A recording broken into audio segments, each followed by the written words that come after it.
Rezil dep yürüptümen hey dünya seni. İnsan turu mezlum kılgını meni. Zarımlı anlımıdı dep söküptümen seni. Anlaşqa bergen turup insanğa kulağını. Feryadımğa bolmadı kör, kulak hem köz.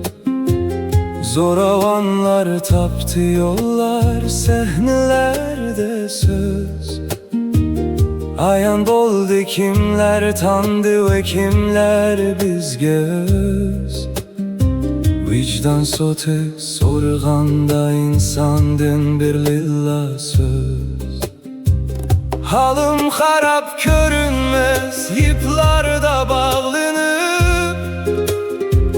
Ezalırım bazarlarda zakasta setilip.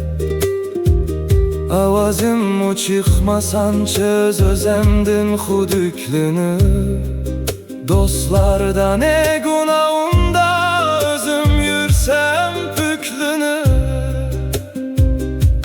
Keçür dünyamini gayvetlerimdin. Çar çıgan sen belkim sen mu mehluklarindin. Yerlerin yeksan bolsun şu dem kahrindin. Pervayım pelek acizliğim galenetimdin.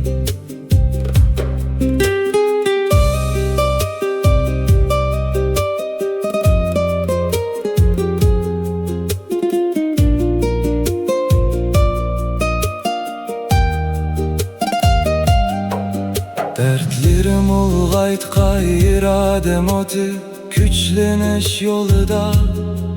Sevrem etkay vücudum müşküller aldı da. Ecdat ruhi berge kudret zulmettin çıkış koyda.